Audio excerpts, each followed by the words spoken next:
Pascal rule, ये आपको मिलेगा परम्यूटेशन एंड कॉम्बिनेशन में ज्यादातर।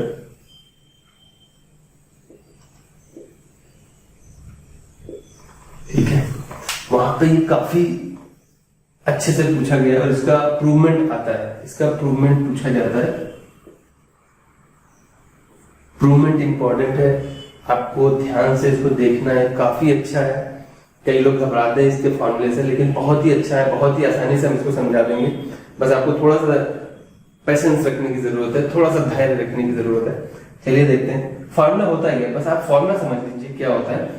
फॉर्मूला इनका लिखा हुआ है, जो इनका फॉर्मूला है वो ऐसे लिखते हैं ये कि NCr plus NCr minus 1 is equal to N plus 1 Cr। ये इनका फॉर्मूला है। ठीक है, पहले इस फॉर्मूले को समझ लेते हैं। ठीक है, अगर आप फॉर्मूले को अपनी लैंग्वेज में समझ लेंगे, ठीक है, अगर आप फॉर्मूले को अपनी लैंग्वेज में समझ लेते हैं तो सारी चीजें आसान हो जाएंगी। चलिए कैसे समझना है इसको, इंडेक्स बोल। अभी हमें ये देखना है कि इन दोनों कंपैरिजन में क्या क्या चीजें कॉमन मिल रही हैं।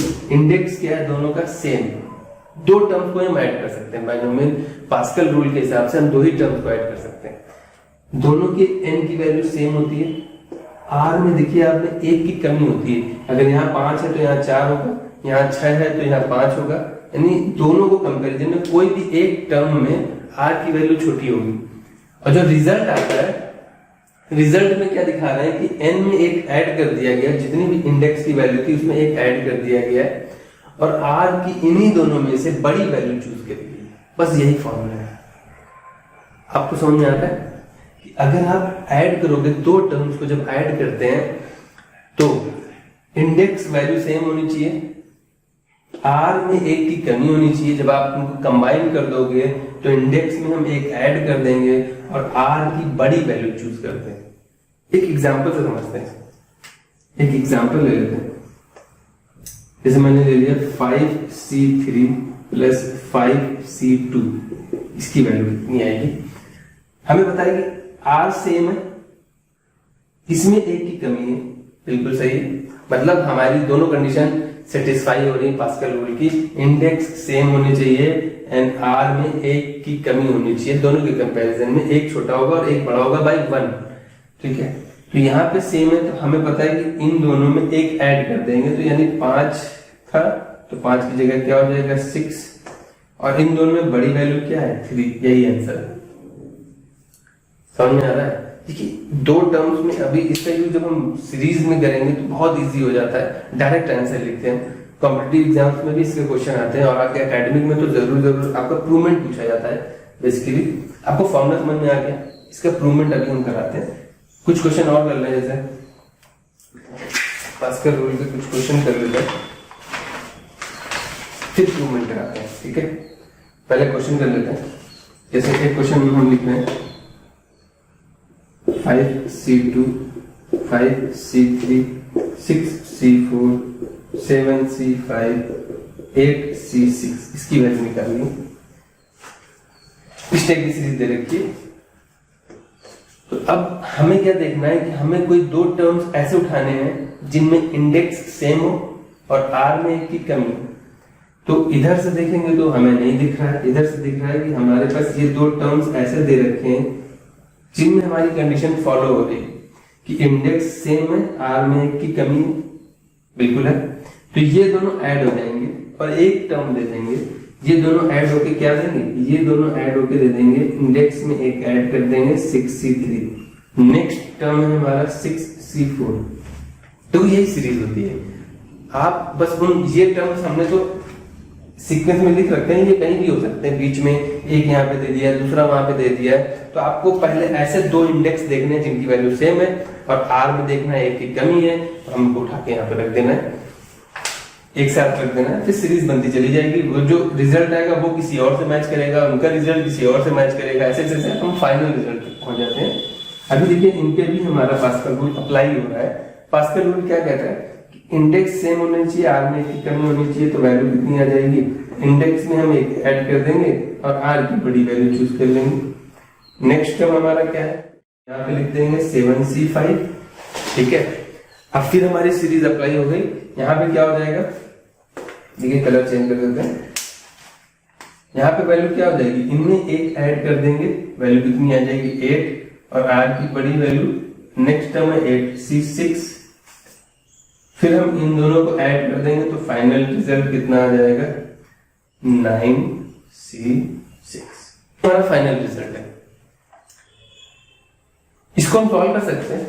इसमें हम पहला वाली प्रॉपर्टी अप्लाई करा देंगे तो 9C3 हो जाएगी, यानी इसको 9 को 3 बारी ओपन करना है और नीचे 3 को भी ओपन कर देना है, बस ये आंसर हो जाएगा। 3 4 मल्टीप्लाई करा दो, ठीक है। आई होप इतना क्लियर है। बस अगर आप उसको एक बार अच्छे से समझ लो तो इसका प्रूवमेंट देख लेते हैं जरा। इसका प्रूवमेंट आता है और काफी अच्छा प्रूवमेंट है इसका, एग्जाम्स में आने के चांसेस ज्यादा रहते हैं इसके। तो हम लेफ्ट हैंड साइड उठा रहे हैं, हम दो साइड दे रखी है, left hand side right hand side. तो हम लेफ्ट हैंड साइड ले रहे हैं। क्यों लेफ्ट हैंड साइड ले रहे हैं, क्योंकि लेफ्ट हैंड साइड में डेटा ज्यादा है मेरे पास compare to right hand side के। राइट हैंड साइड में एक ही टर्म दे रखा है, लेफ्ट हैंड साइड में 2 टर्म दे रखे हैं, तो थोड़ा कैलकुलेशन हम कर सकते हैं। एक टर्म में हम क्या कैलकुलेशन करेंगे, इसलिए हम लेफ्ट हैंड साइड उठा रहे हैं, हमें राइट हैंड साइड प्रूव करनी है। तो लेफ्ट हैंड साइड में इनके फॉर्मूले अप्लाई कर देते हैं। एनसीआर का फॉर्मूला क्या होता है, n factorial r factorial n r और इन दोनों का difference n minus r factorial plus same formula है n, और ये पूरा r है यहाँ पे, तो n फैक्टोरियल r फैक्टोरियल और इन दोनों का डिफरेंस करोगे तो n माइनस r और ये माइनस माइनस प्लस हो जाएगा फैक्टोरियल। इतना समझ में आया।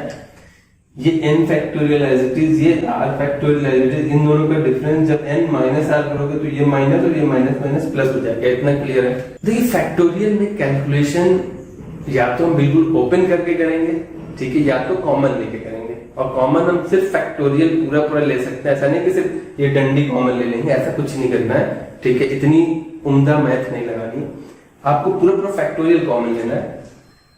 अब फैक्टोरियल में एक चीज है कि हम छोटे नंबर को बड़ा नंबर बना सकते हैं मल्टीप्लाई डिवाइड करके, लेकिन वो टफ टास्क है। लेकिन हम बड़े नंबर को छोटा बना सकते हैं, जैसे कि 5 फैक्टोरियल को हम 4 बनाना है तो हम 5 निकाल लें और अंदर 4 फैक्टोरियल बन जाएगा, हो रहा है। इसी तरीके से अगर हम यहाँ पे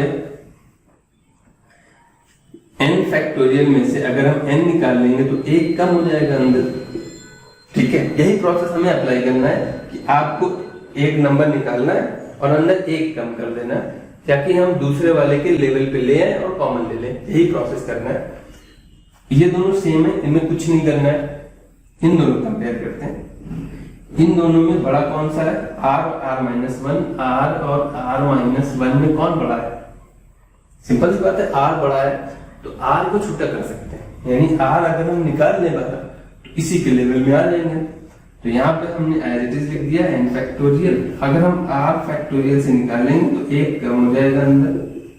फैक्टोरियल यही होता है कि अगर आप 8 फैक्टोरियल दे रखा है तो 8 है तो अंदर कितना बचेगा, 8 माइनस 1 फैक्टोरियल तो बचेगा, यानी 7 फैक्टोरियल।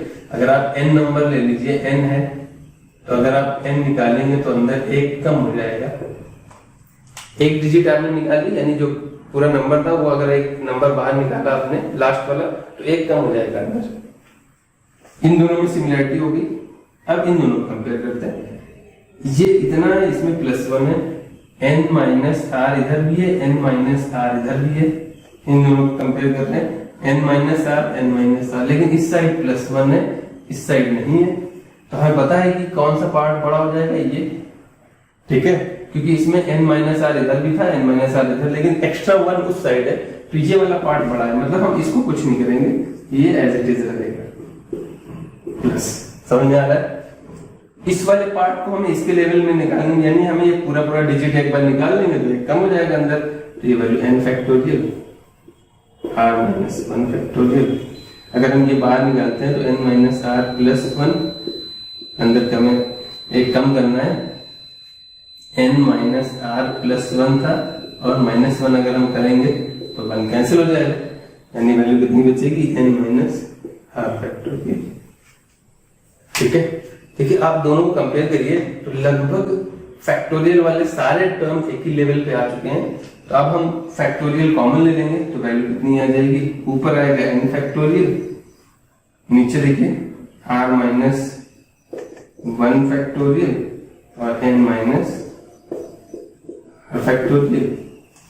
वैल्यू कितनी, यहाँ पे क्या है, ये चला गया, ये बचा 1 में r प्लस ये और ये चला गया n माइनस r प्लस, इतनी वैल्यू बच रही है। आई होप इतना क्लियर है, ठीक है भाई। n फैक्टोरियल कॉमन आ गया, फैक्टोरियल वाले जितने टर्म थे एक ही लेवल में थे, सारे बाहर निकाल लिए हमने।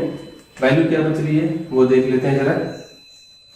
एलसीएम लेना, ये इधर जाएगा, ये इधर जाएगा, तो ये वाला पार्ट जो है ये हम दोबारा नहीं लिख रहे हैं, इधर ऐसे लिखे दे रहे हैं कि यहीं पे वही पार्ट आ जाएगा, ये वाला पार्ट एज इट इज आएगा, ठीक है। यानी ये सिंबल रिपीट हो रहा है, यही वाला पूरा पोर्शन हम लिख नहीं रहे वहां पे, ये वाला पोर्शन पूरा यहाँ पे है। अंदर हम सॉल्व कर रहे हैं, वैल्यू आएगी n माइनस आर प्लस 1, ये इधर आ गया, ये r इधर आएगा, अपॉन में इन दोनों का मल्टीप्लाई हो जाएगा, r n minus r plus 1, r से r कैंसिल हो गया, ठीक है। वैल्यू क्या बच गई, ये पोर्शन बच रहा है और ये पोर्शन। अभी हम ये पोर्शन लिख सकते हैं n फैक्टोरियल अपॉन में r माइनस 1 फैक्टोरियल इंटू में n माइनस r फैक्टोरियल, और यहाँ क्या बच रहा है n प्लस 1 अपॉन में, ठीक है। n प्लस 1 आ रहा है और अपॉन में कितना आ रहा है r n minus r plus 1, ये पोर्शन आ रहा है। अब जो चीज हमने जहां से निकाली थी, यानी r से r निकाला था तो ये बचा था, तो हमें जो चीज जहां की वहीं तो वापस से लगा दे, यानी r माइनस 1 के पास r आया है, n माइनस r फैक्टोरियल के पास ये प्लस 1 वाला आएगा, n माइनस r के पास प्लस 1 वाला आएगा, ठीक है। यही तो थे, तो हमें वापस से उन्हीं के पास, यानी r को इसके साथ जोड़ देना, इसको इसके साथ लगा देना, तो ये वाला पोर्शन ऊपर है, तो यानी n plus 1 into n factorial है, r यहाँ आके क्या हो जाएगा r into r minus 1 factorial, और यहाँ पे वैल्यू कितनी आ रही है n प्लस 1 माइनस r, हमने प्लस 1 n के साथ लिख दिया और ये एज इट इज है n minus r factorial. I hope इतना क्लियर है। ये इसके साथ मल्टीप्लाई हो गया, r इसके साथ मल्टीप्लाई में तो किसी के साथ करा सकते हैं, लेकिन हमें जो जिसका टर्म है उसी के साथ रखेंगे, r को r के साथ रखेंगे, n माइनस r के साथ ये n माइनस r वाला लिख दिया हमने, ठीक है। इतना क्लियर है। अब आप इसको नोट कर लीजिएगा, ठीक है। अब वापस से पॉज करके जैसा भी है हम इसके आगे कंटिन्यू करने के लिए, अभी देखिए इस पोर्शन को, ये जो हमारा फाइनल रिजल्ट आया वो ये n plus 1 into n factorial, बस यही फाइनल आ चुका है हमारा, r माइनस 1 फैक्टोरियल इंटू में n plus 1 minus r into n minus r factorial, ठीक है। अभी क्या है, ये लग रहा है कि हमें n प्लस 1 में से निकाला, जैसे हमें 8 फैक्टोरियल में से 8 निकालेंगे तो अंदर बचता है 8 माइनस 1 फैक्टोरियल, यानी अगर हम इस पोर्शन को देखें तो इसको वापस से ये लिख सकते हैं, यानी n फैक्टोरियल अगर लिखा है n into n minus 1 factorial, तो अगर हमारे पास ये दे रखा है तो उसको हम ये लिख सकते हैं, और अगर ये दे रखा है तो उसको हम ये लिख सकते हैं, दोनों साइड काम करता है ना। तो अगर एक छोटा नंबर फैक्टोरियल में उसके बड़ा वाला नंबर मल्टीप्लाई में है तो उसको पूरा बड़ा लिख सकते हैं। ऐसा लग रहा है n प्लस 1 निकाला गया बाहर, यहाँ से देखिए n निकाला था तो ये बचा था, ऐसा लग रहा है n प्लस 1 निकाला था, यानी वापस से हम इसको जोड़ सकते हैं। तो ये पोर्शन है यहाँ पे, आपको बस ये देखना है, ये देखिए ये वैल्यू हो जाएगी n प्लस 1 फैक्टोरियल, यानी अगर आप n प्लस 1 निकालोगे तो ये बचेगा, यहाँ देखिए ये कंबाइन हो जाएगा तो r फैक्टोरियल हो जाएगा, यानी r फैक्टोरियल में से r निकालोगे तो ये बचता पूरा इतना आता। अभी यहाँ पे देखिए n प्लस 1 अगर कंबाइन हो जाएंगे तो वैल्यू आएगी n plus 1 minus r factorial, देखिए ये निकालते तो एक कम हो जाता है। अब ये फॉर्मूला बन गया हमारा n factorial upon r factorial, इन दोनों का डिफरेंस होता है NCR, तो वैल्यू कितनी आएगी, ऊपर क्या है n प्लस 1 CR, यानी n ऊपर रहेगा, r यहाँ रहेंगे, उनका डिफरेंस यहाँ पे आता है। NCR का फॉर्मूला है, सिंपली यही प्रूफ करना था। प्रूवमेंट बहुत इजी है, बस आपको समझ के चलना है। करना क्या है, आप ओपन करिए simple formula, factorial same level पे ले आइए, बड़े वालों को छोटा करके, ठीक है, कॉमन लीजिए, सॉल्व करिए, सीधा फॉर्मूला मिलता है। आई होप इतना क्लियर है। थोड़ा सा लग रहा होगा टफ है, लेकिन आप इसको समझ लेंगे। इसको आप वीडियो जब तक नहीं समझ में आता है आप रिवाइंड करके देखिए, दोबारा देखिए, तिबारा देखिए, बहुत ही इजी कैलकुलेशन है। अगर आपको समझ में आ जाता है, प्रूवमेंट एज इट इज आता है। एग्जाम 2 एग्जाम्पल हम लिख रहे हैं, ठीक है, 2 एग्जाम्पल देखिए, आपको समझ में आ जाएगा डिफरेंस क्वेश्चन पे। क्वेश्चन क्या है, देखिए पास्कल रूल में दोनों टर्म्स के n सेम होने चाहिए, जो इंडेक्स वैल्यू होती है वो सेम होनी चाहिए, तभी हम ऐड कर पाते हैं। इन दोनों क्वेश्चन में यही डिफरेंट है कि यहाँ पे देखिए ये टर्म कहीं भी लिखे हो सकते हैं। हमने तो स्टार्टिंग में दोनों दे दिए, ये हो सकता है ये यहाँ पे कहीं दिया होता है, तो आपको देखना पड़ेगा कि किन्हीं 2 टर्म्स का, कोई भी 2 टर्म्स का n सेम होना चाहिए इस क्वेश्चन में। तो इसमें यही दे रखे कि हमारे पास जो ये 2 टर्म है इन्हीं के n सेम, लेकिन इस क्वेश्चन में कोई भी ऐसे 2 टर्म्स नहीं है जिनके n सेम है, यही डिफरेंट है। लेकिन यहाँ पे भी पास्कल रूल लगेगा। कैसे लगता है वही हम देखते हैं। पहले रूल में, पहले वाले क्वेश्चन में तो बहुत इजीली दिख रहा है कि हम पास्कल रूल लगा सकते हैं, क्योंकि हमें दोनों n सेम दिख रहे हैं। ये दोनों के n सेम है।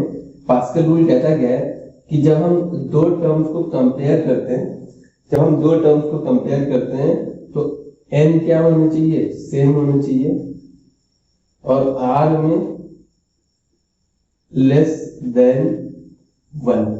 दोनों r में 1 की कमी होनी चाहिए। कोई भी टर्म हो सकता है, कोई भी बड़ा हो सकता है, या ये पहला या सेकंड कोई भी टर्म हो सकता है, 1 की कमी रहेगी। ये 2 है, ये 3 है, n सेम है, 2 और 3, देखो 1 का डिफरेंस आ रहा है। तो रिजल्ट क्या आता है कि हम इसमें 1 ऐड कर देते हैं, तो 5 + 1 6 हो जाएगा। इन दोनों की बड़ी वैल्यू 3 ऐड करिए, तो ये इन दोनों का रिजल्ट मिल चुका है। नेक्स्ट टर्म हमारा है 6c4, नेक्स्ट टर्म है 7c5 और 8c6, ठीक है। अगर आप ध्यान से देखेंगे तो फिर हमारा पास्कल रूल यहाँ पे अप्लाई हो जाएगा, ठीक है। पास्कल रूल क्या कहता है, पास्कल रूल कहता है कि n सेम की कमी, तो ये रिजल्ट क्या देगा, 7c4, ठीक है। m में 1 ऐड कर देंगे, इनकी बड़ी वैल्यू चूज कर लेते हैं, 7c5, 8c6। अब यहाँ पे फिर हमारा रूल अप्लाई हो जाएगा इस वाले पार्ट में। तो वैल्यू कितनी आ जाएगी, दोनों n सेम है, 1 की कमी है, तो ये 8c5, नेक्स्ट है 8c6।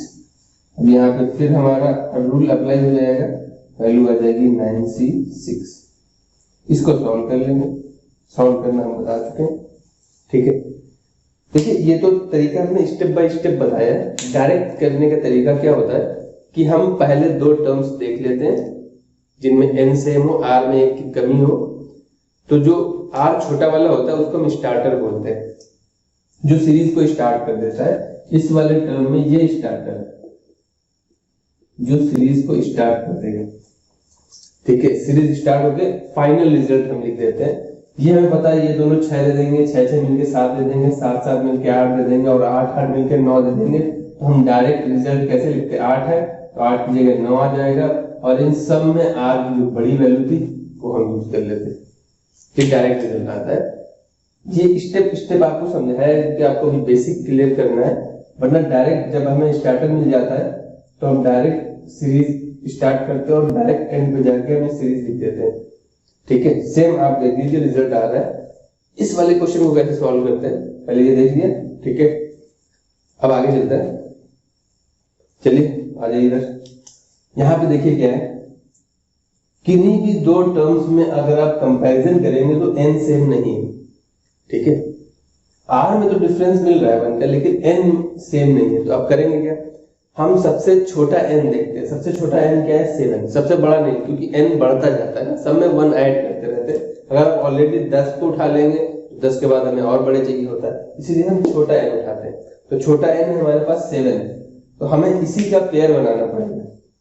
तो हमें 7C3 ऑलरेडी है हमारे पास, 8C4 है, 9C5 है और 10C6, ये क्वेश्चन दे रखा था। ठीक है, तो अब हमें स्टार्टर कैसे चाहिए, हमें सबसे छोटा वाला n ले लेना है, 7 क्योंकि दोनों सेम होने चाहिए।